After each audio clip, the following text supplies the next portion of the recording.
નાગરિક ભાઈઓ અને બહેનો તથા યુવા સાથીઓ, ગુજરાતમાં છેલ્લા થોડાક સમયથી પાટીદારોએ અનામત આંદોલન શરૂ કર્યું. પાછળથી વિવિધ જ્ઞાતિ સમાજો આંદોલનમાં જોડાયા. આને પરિણામે આપણું સમાજ જીવન અનામત અંગેના વિવાદોમાં ઘેરાયેલું છે.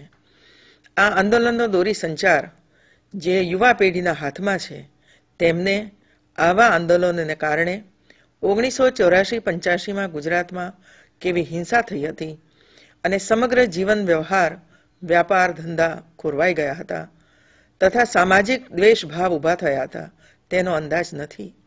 આવા તોફાનોથી ગરીબ વર્ગો, શ્રમજીવી પરિવારો અને મધ્યમ તથા વેપારી વર્ગને પારાવાર નુકસાન વેઠવું પડ્યું હતું. કેટલાક લેભાગુ તત્વોએ જાતિપાતિના ઝઘડા અને વર્ગ વિગ્રહ કરાવી લૂંટફાટ, ખૂનામરકી જેવા સમાજને તોડતા કારસાઓ રચી ગુજરાતની ગરિમાને ઝાંખબ લગાડી હતી.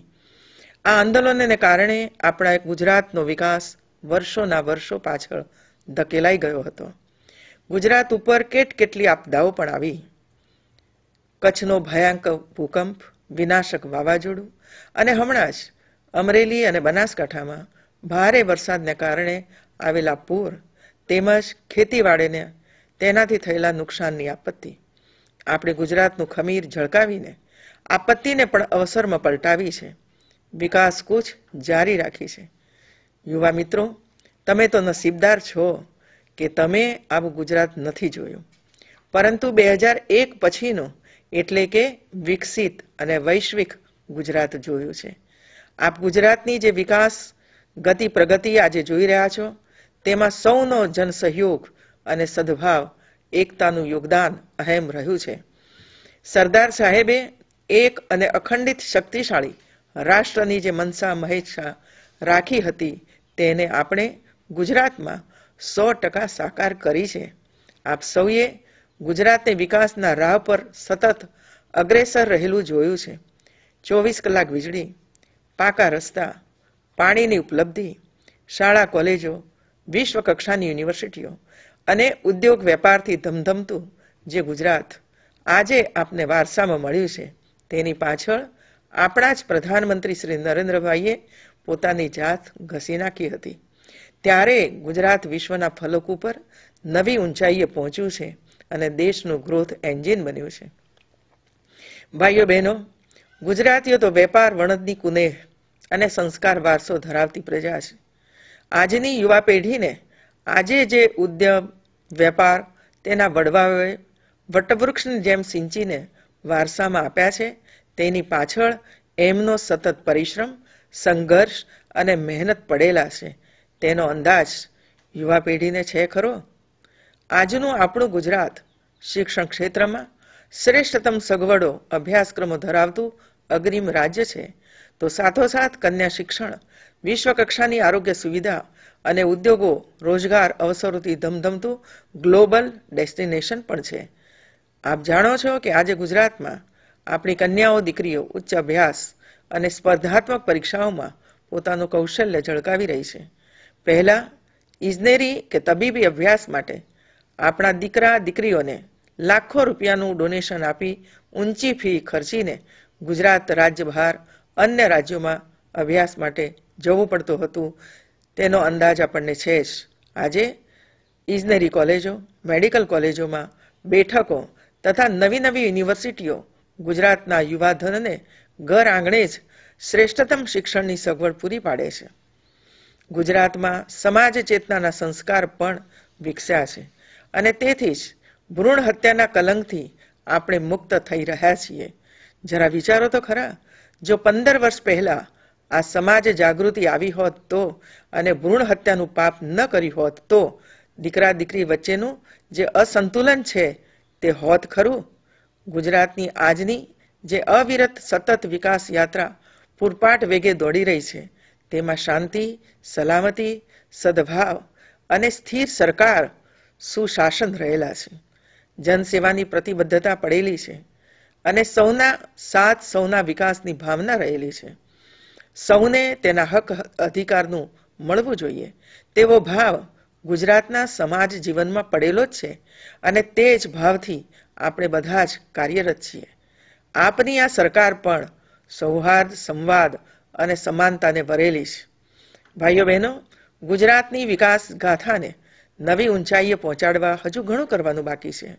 હું આવી ઊંચાઈઓને પાર પાડવા આપનો સૌનો સહકાર માગું છું. આપણી પાસે તો ડેમોગ્રાફિક ડિવિડન્ડ સમૂહ યુવા ધન આપ સૌના સહસ્ત્ર બાહુને પણ વિકાસના આ આયામમાં ન જોડી શકીએ?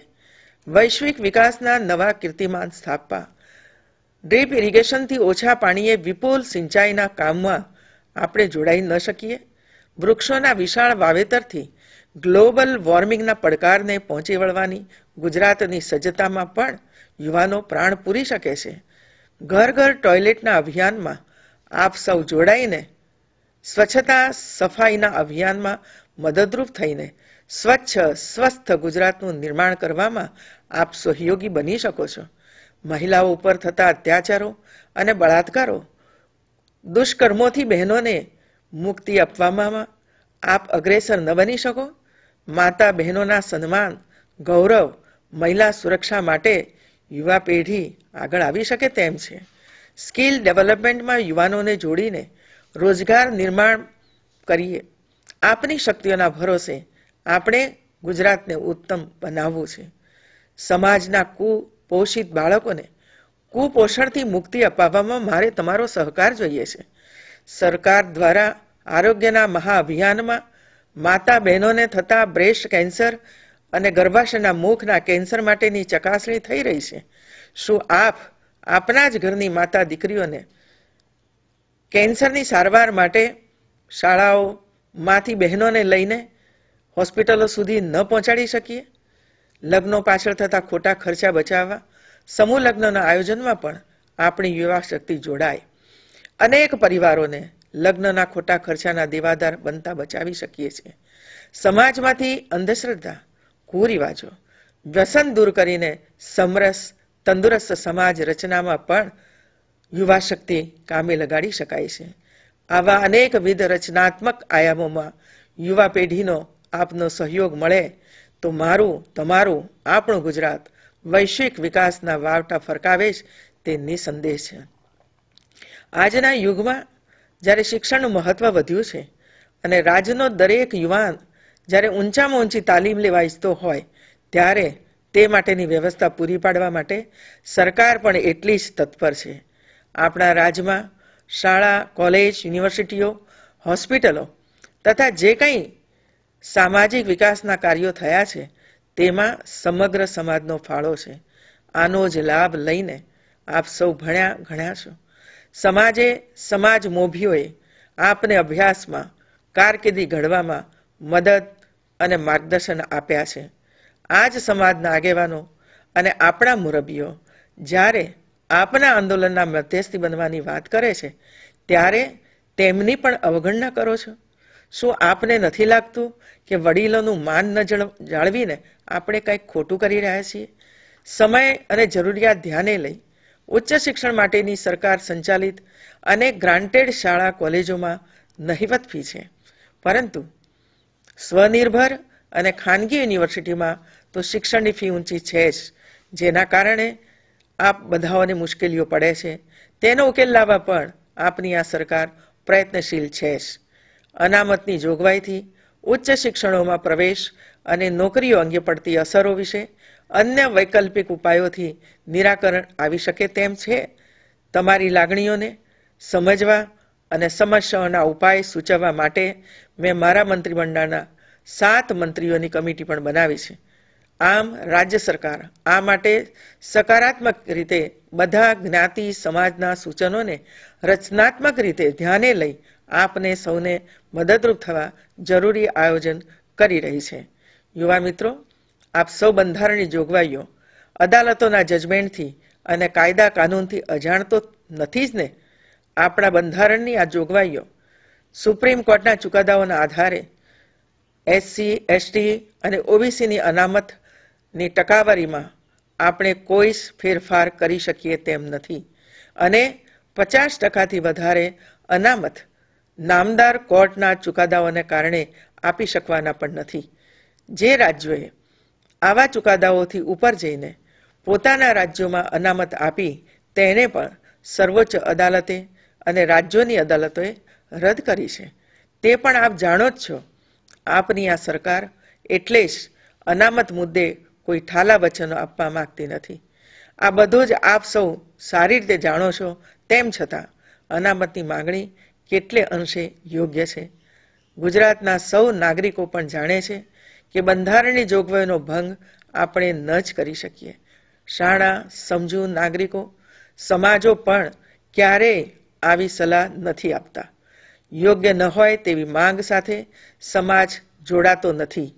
મિત્રો, આપણે તો દ્રઢ મનોબળ અને કાર્યશક્તિથી દેશને એક અને અખંડ રાખનારા સરદાર વલ્લભભાઈ પટેલની ભૂમિના સંતાનો છીએ. સરદાર સાહેબે રાષ્ટ્રની એકતા ઈચ્છતા હતા. ત્યારે સરદાર સાહેબના નામે ચાલતા આ અનામત આંદોલનથી સરદાર સાહેબનું અપમાન થતું હોય તેમ આપને નથી લાગતું? છેલ્લા 12 વર્ષથી આપણા ગુજરાતમાં એક પણ આંદોલન થયું નથી. માત્ર ને માત્ર વિકાસનું જન આંદોલન જરૂર ચાલ્યું છે. એ જ આપણી સફળતાનો મંત્ર રહ્યો છે. દરેક વર્ગ, સમાજ, સંસ્થાઓના વ્યક્તિ સમૂહના પ્રશ્નો હોય અને સમય સાથે નવા પ્રશ્નો આવે પણ ખરા, પરંતુ આંદોલન, રેલીઓથી તેનો ઉકેલ ન જ આવે. આ સરકારે સૌને સાથે રાખીને ચર્ચા વિચારણાનું યોગ્ય પ્લેટફોર્મ પૂરું પાડીને અનેક પ્રશ્નો ઉકેલ્યા છે અને ઉકેલવાની અમારી પ્રતિબદ્ધતા પણ છે. મારી આપને આ કોઈ સલાહ કે ઉપદેશ નથી.